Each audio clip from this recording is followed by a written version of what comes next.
Hello guys, welcome back to our channel. இந்த ஒரு வீடியோல brownie cake recipe எப்படி செய்யறதுன்றத தான் உங்க கூட ஷேர் பண்ணிக்க போறேன். சோ வீடியோவை ஸ்கிப் பண்ணாம ஃபுல்லா பாருங்க.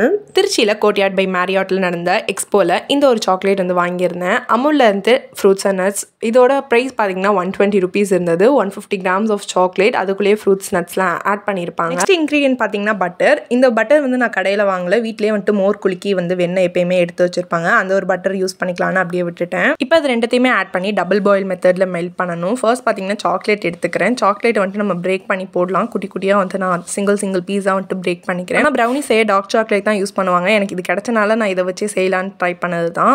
அதுக்கப்புறம் இதில் வந்துட்டு நம்ம பட்டர் ஆட் பண்ணிக்கலாம். பட்டரோட எக்ஸாக்ட் மெஷர்மெண்ட் வந்து எனக்கு தெரியல, எவ்வளோ யூஸ் பண்ணணும் தெரியல. நியர்லி 150 கிராம்லேருந்து 200 grams பட்டர் வந்து யூஸ் பண்ணியிருப்பேன். பட்டர் அண்ட் சாக்லேட் ரெண்டுத்தையுமே ஒரு பவுலில் ஆட் பண்ணிட்டு சுடுதண்ணிக்கு மேலே வந்து இதை வச்சிடலாம். டேரெக்டாக பவுலில் ஆட் பண்ணிட்டு சாக்லேட் அண்ட் பட்டரை மெல்ட் பண்ணால் சாக்லேட்டோட கருகின ஸ்மெல் வரும். அதுக்காக தான் இந்த ஒரு மெத்தட் ஃபாலோ பண்ணி நம்ம மெல்ட் பண்ணுறோம். ஃபர்ஸ்ட் கொஞ்சம் நேரம் அது மெல்ட் ஆகவே ஸ்டார்ட் ஆகலை. நான் கூட சரி ஆகாது போல் அப்படின்னு நினச்சி எடுத்துடலாம் தான் பார்த்தேன். அதுக்கப்புறம் ஒரு கிராஜுவலாக ஒரு 5 to 7 minutesக்கு அப்புறம் அது லைட்டாக மெல்ட் ஆக ஸ்டார்ட் ஆயிடுச்சு.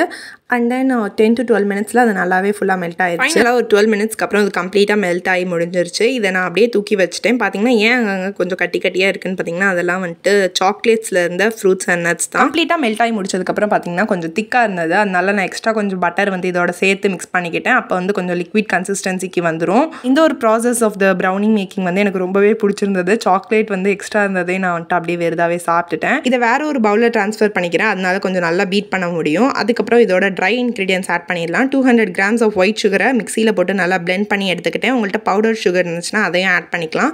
இதெல்லாம் ஆட் பண்ணிவிட்டு இதை ஒரு தடவை கிண்ணதுக்கப்புறம் ரொம்ப கெட்டியாக மாறிடுச்சு. இன்னும் கொஞ்சம் கூட நான் பட்டர் ஆட் பண்ணலான்னு நினச்சேன். அதுக்கப்புறம் வேணாம், ஏன்னா எக் ஆட் பண்ணணும். அப்போதைக்கு நம்மளுக்கு கன்சிஸ்டன்சி கொஞ்சம் லிக்விடாக வந்துடும். அதுக்கப்புறம் 3 போல் முட்டையை வந்து நான் உடச்சி வச்சுக்கிட்டேன். ஒன்றொன்னா வந்து நம்ம ஆட் பண்ணிவிட்டு மிக்ஸ் பண்ணலாம். 3த்தையும் ஒன்றா சேர்த்துட்டா நல்லா இருக்காது. ஸோ ஒன்றொன்னா நம்ம வந்து ஆட் பண்ணி மிக்ஸ் பண்ணிக்கலாம். ரொம்ப திக்காக இருந்தனால நானே பயந்துட்டேன் எப்படிரா வரப்போகுதுன்ற மாதிரி. அதுக்கப்புறம் பார்த்தீங்கன்னா 2-3 முட்டையை ஆட் பண்ணதுக்கப்புறம் அது நல்லாவே லிக்விடான கன்சிஸ்டன்சிக்கு வந்துருச்சு. பார்த்தீங்கன்னா இந்த ஒரு கன்சிஸ்டன்சி வர வரைக்கும் நீங்கள் வந்து நல்லா பீட் பண்ணி வச்சுக்கோங்க. அதுக்கப்புறம் இதில் ஸ்மெல் வரக்கூடாதுன்றதுக்காக 1 tablespoon வெனிலா எக்ஸ்ட்ராக்ட் ஆட் பண்ணி ஒரு தடவை கலந்து விட்டுக்கிறேன். இதோட அப்படியே பார்த்தீங்கன்னா 1 teaspoon வந்து பேக்கிங் பவுடர் ஆட் பண்ணிக்கிறேன். சோடா எதுவும் ஆட் பண்ணல, வெறும் பேக்கிங் பவுடர் மட்டும் தான் ஆட் பண்ணியிருக்கேன். அதுக்கப்புறம் 130 to 140 கிராமுக்குள்ளே மைதா வந்து ஆட் பண்ணிக்கோங்க. இதை நீங்கள் சளிச்சிட்டும் சேர்த்துக்கலாம், பட் நான் சலிக்காமல் அப்படியே சேர்த்துட்டேன்.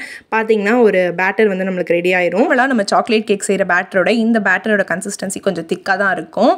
இதுக்கப்புறம் நீங்கள் வந்துட்டு என்ன நட்ஸ் வேணாலும் ஆட் பண்ணிக்கலாம். அதுக்கு மேலே மோஸ்ட்லி வந்து வால்நட் தான் ஆட் பண்ணுவாங்க. என்கிட்ட அது இல்லாதனால ஆல்மண்ட்ஸ் வந்து ஆட் பண்ணிக்கிறேன். அப்புறம் பார்த்தீங்கன்னா இந்த ஒரு ட்ரேல தான் நான் பேக் பண்ண போகிறேன். ஸோ ஃபுல்லாகவே சைடில் ஃபுல்லாக கீ அப்ளை பண்ணிக்கிறேன். நீங்கள் பட்டர் பேப்பர் இருந்துச்சுன்னா அதையும் யூஸ் பண்ணிக்கலாம். நான் ஃபுல்லாக கீயால் அப்ளை பண்ணிவிட்டு பேட்டரை வந்து அதுக்குள்ளே ஊற்றி வச்சுக்கிறேன். இதை 2 ஷிஃப்ட்டாக பண்ணலாம், பட் என்கிட்ட டைம் இல்லை. ஏன்னா நெக்ஸ்ட் நான் காலேஜ் போகணும். அதனால வந்துட்டு நான் மொத்தமாக இதே இதில் கொட்டி வச்சிட்டேன் எல்லாத்தையும். இதை ஒன் டைம் டேப் பண்ணி விட்டு செட் பண்ணிக்கோங்க. இதுக்கு மேலே நீங்கள் ஃப்ரூட்ஸ் நட்ஸ் சாக்லேட் எது வேணாலும் ஆட் பண்ணிக்கலாம். என்கிட்ட ஆல்மண்ட்ஸ் இருந்துச்சு, ஸோ அதை வந்து நான் ஆட் பண்ணி குக்கரை வந்துட்டு நான் ஏற்கனவே 5 minutes போல் ப்ரீ ஹீட் பண்ணி வச்சிருந்தேன். நீங்களும் வந்துட்டு 5 minutes முன்னாடியே வந்துட்டு ப்ரீ ஹீட் பண்ணிக்கோங்க. ஹை ஃப்ளேமில் வச்சுட்டு அதை ப்ரீ ஹீட் பண்ணி வச்சுக்கோங்க. அதுக்கப்புறம் ஒரு ஸ்டாண்ட் மாதிரி போட்டு அதை மேலே தூக்கி வைக்கிறதுக்காக ஒரு ஸ்டாண்ட் போட்டு அதுக்கப்புறம் நம்ம செஞ்சு இந்த பேட்டரை வந்து உள்ளார வச்சுக்கலாம். அதுக்கப்புறம் பார்த்தீங்கன்னா அது மேலே ஒரு மூடி போட்டு நீங்கள் வந்து டைட்டாக க்ளோஸ் பண்ணி வச்சிருக்கேன். நடுவில் எதுவும் ஓப்பன் பண்ணி பார்த்துட்டே இருந்தீங்கன்னா அது சரியாக பேக் ஆகாது. அப்படியே நீங்கள் ஒரு 20 minutes வரைக்கும் விட்டுருங்க. ஃபுல்லாகவே 20 minutesக்கு மேலே லைட்டாக நீங்கள் ஓப்பன் பண்ணி பார்த்தீங்கன்னா உங்களுக்கே தெரியும் நல்லா பேக் ஆகி வந்துடும். ஸ்டிக்காக உள்ளார இன்சர்ட் பண்ணி பாருங்கள். எந்த இதுவும் ஒட்டாமல் வந்துச்சுன்னா கேக் வந்து நல்லா பேக் ஆகிருக்குன்னு அர்த்தம். இப்போ அந்த கேக்கை வந்து நம்ம குக்கர்லேருந்து ரிமூவ் பண்ணி வெளியில் எடுத்துடலாம். வெளியில் எடுத்தோடனே நீங்கள் டேரெக்டாக வந்து கொட்டினீங்கன்னா கொஞ்சம் ஹீட்டாக இருக்கனால அது ஒட்டிட்டு வராமல் கூட போகும். நல்லா வந்துட்டு ஆற விட்டுருங்க. ஒரு 15 minutes போல் அது நல்லா ஆறுனதுக்கப்புறம் தான் நம்ம அதை வந்துட்டு திருப்பி போடணும்.